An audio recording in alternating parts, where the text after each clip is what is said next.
manchete do jornal O Povo, que é também o destaque de todos os jornais nacionais,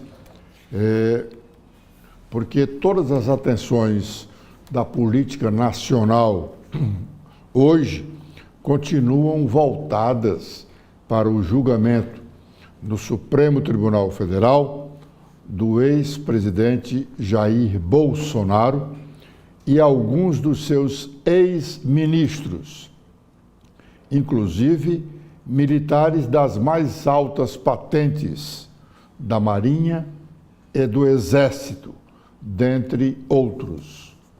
O julgamento foi iniciado ontem, como nós anunciamos aqui, com o relatório do processo feito pelo relator Alexandre de Moraes, seguido da reafirmação da denúncia feita pelo Procurador-Geral da República, o Paulo Gonet. E aí seguiu-se as defesas orais de alguns dos 8 réus que formam o primeiro bloco de acusados nessa trama de querer instituir uma ditadura no Brasil antes da posse do presidente Lula em janeiro de 2023. Pois bem, vários foram as defesas feitas, né? E hoje nós teremos a continuidade nesse segundo dia de sessão, que nós vamos falar desse tema já, porque no dia de ontem em Brasília, ou o dia de ontem em Brasília, foi cheio de novidades políticas, concomitantemente uma movimentação no Congresso Nacional e a movimentação no Supremo Tribunal Federal. O Executivo ficou só de espreita ali e as pessoas também atentas para o que lá poderia acontecer no dia de ontem. Pois bem, fora do Supremo, em Brasília, ontem, o Senado confirmou a flexibilização da lei da ficha limpa para definir o início do cumprimento da pena de inexigibilidade por 8 anos. Essa inexigibilidade, decretada por um juiz de primeiro grau, estava ainda numa situação de definição do início do cumprimento da pena, ainda muito vago. O fulano lá, prefeito, governador, presidente, deputado, seja lá quem for, é condenado, no caso dos prefeitos, nos tribunais de justiça, é condenado à perda do mandato e a 8 anos de inexigibilidade. Então, esse prazo começa a contar de quando? De quando ele assumiu o cargo que foi o motivo da cassação do seu mandato e da condenação, ou se o prazo começaria a correr quando a sentença fosse transitada em julgado. Ora, a decisão de primeiro grau ou no Estado, ela se dá geralmente depois do cumprimento do mandato, exatamente por conta da lentidão da justiça. O fulano é denunciado por um crime eleitoral, esse processo vai tramitar na justiça eleitoral ou no outro, se for relativo a outro crime, na Justiça Comum e fica lá por 1 ano, 2 anos, 3 anos, 4 anos. Terminou o mandato e o processo ainda está em curso. Só depois é que vem a sentença. E o juiz diz que ele fica inelegível por 8 anos. Ele fica inelegível por 8 anos. A partir daquela decisão primeira, porque dessa decisão cabe recurso. Ele vai recorrer, pode recorrer para o STJ, o Superior Tribunal de Justiça, ou também para o Supremo Tribunal Federal, se o caso envolver alguma questão constitucional. E aí, tome mais alguns anos de tramitação desse processo. O certo é que, depois de 8, 10 anos, vem então a sentença com o trânsito em julgado da decisão e o fulano está inelegível por 8 anos. A partir da decisão final do processo, que já transcorreram 10 outros anos do cometimento do crime, então o cara ficaria inelegível 20 anos, 15, 18. O que o Congresso Nacional, ontem o Senado, porque a Câmara já havia aprovado, decidiu foi que a pena começa a ser cumprida a partir da posse dele no cargo. Então, se o prefeito foi eleito agora, no ano passado, em 2024, quando ele vier a ser, se algum vier a ser condenado a ficar inelegível por 8 anos, esse prazo começa a correr, seja quando venha a ser publicada a sentença. Se daqui a 5 anos, 8 ou 10, ou daqui a 2 anos, a inexigibilidade dele começa a contar a partir da posse do cargo de prefeito em 1º de janeiro de 2025. Mais do que normal. O sujeito, seja um cidadão comum ou um réu, não pode ficar à mercê da justiça por 5, 10 anos, esperando o encerramento de um processo. O legislador originário não teve essa preocupação. Porque ele não teve essa preocupação, durante todo esse tempo, essa situação ficou aí no limbo. Bom, depois, o concomitante com essa decisão do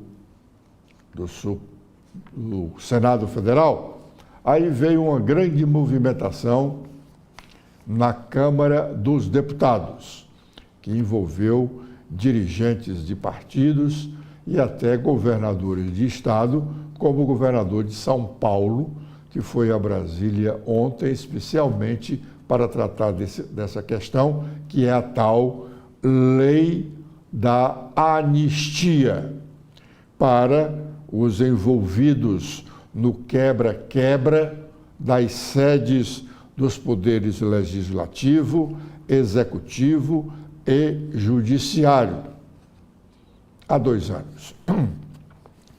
O presidente da Câmara dos Deputados, o Hugo Mota, não estava querendo colocar essa matéria em pauta, a anistia, que é uma matéria muito cara aos filiados ao PL, partido do ex-presidente Jair Bolsonaro. Segundo eles, essa anistia poderia beneficiar já agora o ex-presidente da República, mesmo ele ainda não sendo condenado, como admite-se que será, pelo Supremo Tribunal Federal.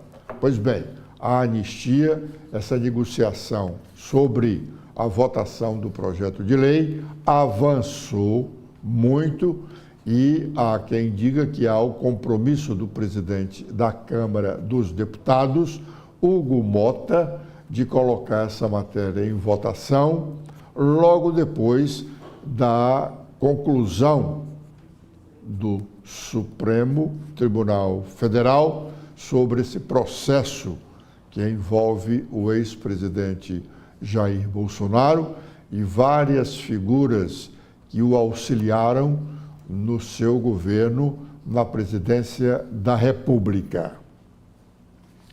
Por fim, ainda ontem, para completar o dia, veio a decisão da Federação União Brasil e PP. A decisão pública, que veio também através de uma nota oficial da Federação, rompe com o governo do presidente Lula. A Federação já havia tomado uma decisão anteriormente que não marcharia com o presidente Lula numa campanha que ele estivesse concorrendo à sua sucessão. Mas tem integrantes do partido que fazem parte do ministério do governo Lula e de vários outros cargos importantes na administração federal. E os ministros, sobretudo os ministros, relutaram em sair do governo, lá naquele primeiro momento. Ontem, então, os dois partidos, a federação, veio a público dizer que nenhum filiado à União Brasil e ao PP podem integrar cargos no governo do presidente Lula. Quem insistir em ficar no governo Lula vai sofrer as penalidades que o Estatuto do partido define. No caso, uma expulsão. Mas essa posição da federação não tem reflexo apenas em Brasília ou no cenário da política nacional. Ela tem um reflexo significativo aqui na política do estado do Ceará. O PP e o União Brasil têm integrantes que fazem parte do governo do governador Eumano de Freitas e são aliados do PT. A federação é contra o PT. Pois bem, até então havia uma dúvida com relação à posição que esses integrantes do União Brasil e do PP, que posição eles adotariam em relação ao governo do governador Eumano. A federação no Ceará é oposição ao governo Eumano de Freitas. Mas tem os deputados, por exemplo, o deputado estadual Zezinho Albuquerque, que inclusive é secretário das cidades do governo Eumano. Ele é o pai do presidente estadual do PP, AJ Albuquerque. Então, se dizia que o AJ Albuquerque e o Zezinho continuariam no partido, mas apoiando o governo Eumano, consequentemente, a sua candidatura à reeleição. Da parte do União Brasil, se falava, então, na adesão da deputada Fernanda Pessoa e do deputado, ambos federais, Moses Rodrigues. O comando da federação aqui no Ceará, que tem à frente o capitão Wagner, presidente da federação do estado, dizia e diz que acreditar que os deputados federais AJ Albuquerque, do PP, que poderá ser ou indicar o vice-presidente da federação no Ceará, e o deputado Moses Rodrigues não deixariam a federação. O AJ Albuquerque, por conta da sua ligação pessoal com o presidente nacional do PP, o senador Ciro Nogueira.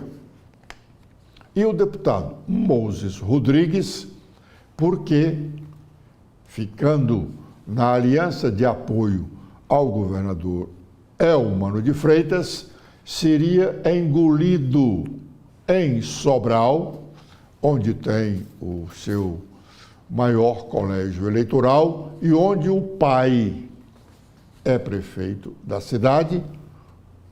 Foi eleito prefeito no ano passado, derrotando a candidata do senador Cid Gomes e do seu irmão, que era prefeito, Ivo Gomes. Então, o Moses, no entendimento do capitão Wagner, não formaria na aliança com o governador Eumano, porque seria engolido pelo grupo do senador Cid Gomes em Sobral. Sobral, se der maioria de votos na disputa eleitoral do próximo ano para o governador Eumano, essa votação será acreditada ao grupo do senador Cid Gomes e não ao de Moses Rodrigues. E aí a força política dele e do pai, prefeito, ficaria enfraquecida, inclusive para a reeleição do seu pai e para a própria reeleição dele como deputado federal, porque o grupo do senador Cid Gomes terá candidato a deputado federal para obter uma expressiva votação em Sobral. Também, para aumentar a especulação na política cearense, tem o fato de o governador de São Paulo, Tarcísio de Freitas, está agora já praticamente definido como candidato a presidente da República. Ele é filiado aos Republicanos e continuará lá, mas o PL do ex-presidente Jair Bolsonaro o apoiaria. Mas o detalhe, para movimentar a política cearense, é que uma candidatura a presidente da República do governador de São Paulo, Tarcísio de Freitas, tem o irrestrito apoio do PSD. O irrestrito apoio do PSD. E o PSD, no Ceará, é aliado do governo Eumano. Inclusive, o presidente do diretório estadual do PSD, o Domingos Aguiar Filho, é secretário do governador Eumano. E Tarcísio, sendo candidato à presidência da República, o sentimento é de que o PSD nacional fechará questão e todos os diretórios do partido terão que apoiar a candidatura de Tarcísio, consequentemente impossibilitado de qualquer aliança com o PT. Isso tudo foi a movimentação de ontem em Brasília, esses dois fatos com reflexo direto na política do Ceará. Mas vamos falar sobre o segundo dia de sessão de julgamento dos que tramaram um golpe militar no Brasil a partir de janeiro de 2023. Vamos fazer um rápido intervalo e voltaremos para tratar desse assunto. Muito bem, aqui, como fizemos ontem, a TV da Transparência vai transmitir este segundo dia de sessão de julgamento na primeira turma do Supremo Tribunal Federal dos acusados, dos primeiros 8 acusados de tramarem um golpe de Estado no Brasil no início de 2023. Como nós dissemos no início, na sessão de ontem, que começou também às 9 horas da manhã, a sessão de hoje também começa às 9 horas da manhã. A de ontem foi o dia todo, teve um intervalo apenas para o almoço. Hoje vai ser apenas um turno de sessão, também começando às 9 horas, que você acompanha aqui na TV da Transparência. Ontem a sessão começou com o relatório do processo feito pelo ministro Alexandre de Moraes, que é o relator do caso. Ele foi seguido pelo doutor Paulo Gonet, procurador-geral da República, reafirmando a denúncia que havia sido feita contra esses réus. Depois falaram alguns dos defensores, alguns porque o tempo foi insuficiente para que todos falassem. Ontem mesmo nós já apontávamos isso. Cada defensor tem uma hora para utilizar a tribuna do plenário da primeira turma do Supremo Tribunal Federal para fazer a defesa do seu constituinte.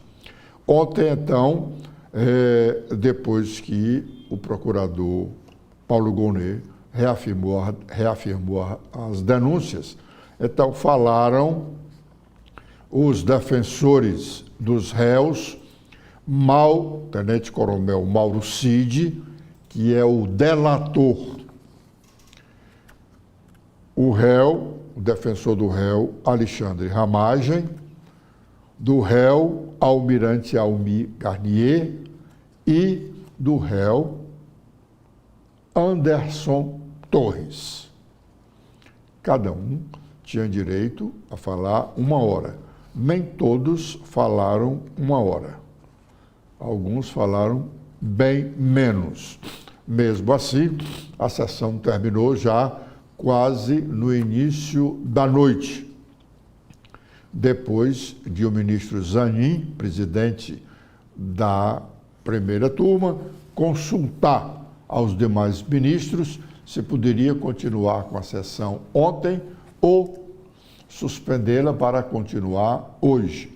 A ministra Carmen Lúcia, a primeira a se manifestar, pediu para que a sessão fosse suspensa ontem para continuar hoje, até porque ela ia sair do plenário da primeira turma do Supremo Tribunal Federal para presidir sessão no Tribunal Superior Eleitoral, que ela preside.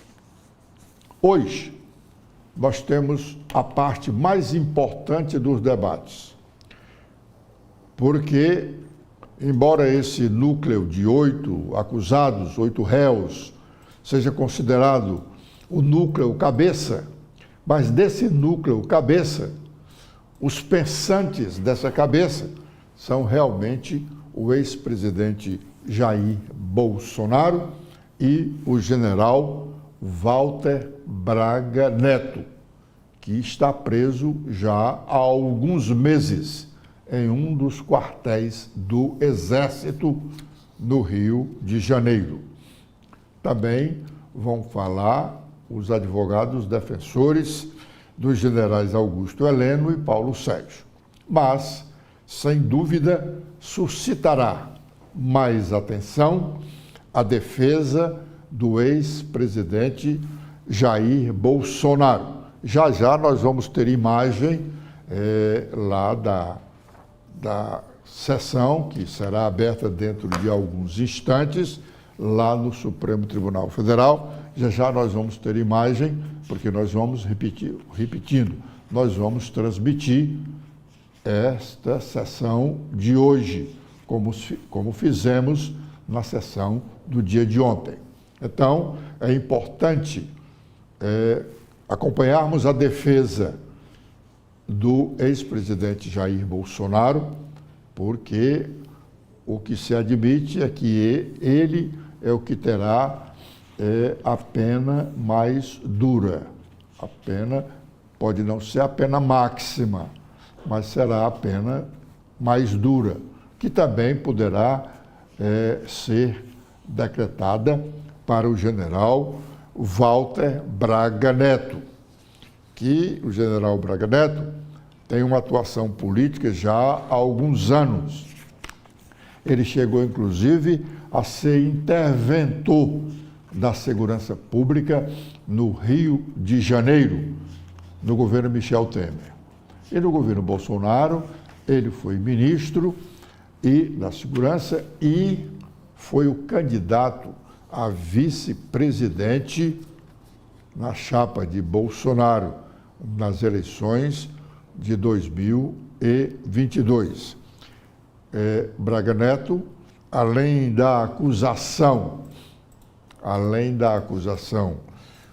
de tramar com Bolsonaro o golpe de Estado, ainda tem contra si a denúncia de que ele arquitetou um plano tal de punhal verde que resultaria no assassinato do presidente Lula, do vice-presidente Geraldo Alckmin e do ministro, na época, era presidente do Tribunal Superior Eleitoral, Alexandre de Moraes. Daí a importância desta sessão de hoje. Amanhã, então, ou melhor, na próxima sessão, será na próxima semana, começará então o julgamento de fato com o ministro Alexandre de Moraes apresentando o seu voto. Já temos imagem da TV Justiça e vamos então passar a transmitir com a TV Justiça esses momentos iniciais da sessão de julgamento na primeira turma do Supremo Tribunal Federal dos réus acusados de tramarem um golpe no Brasil no início de 2023.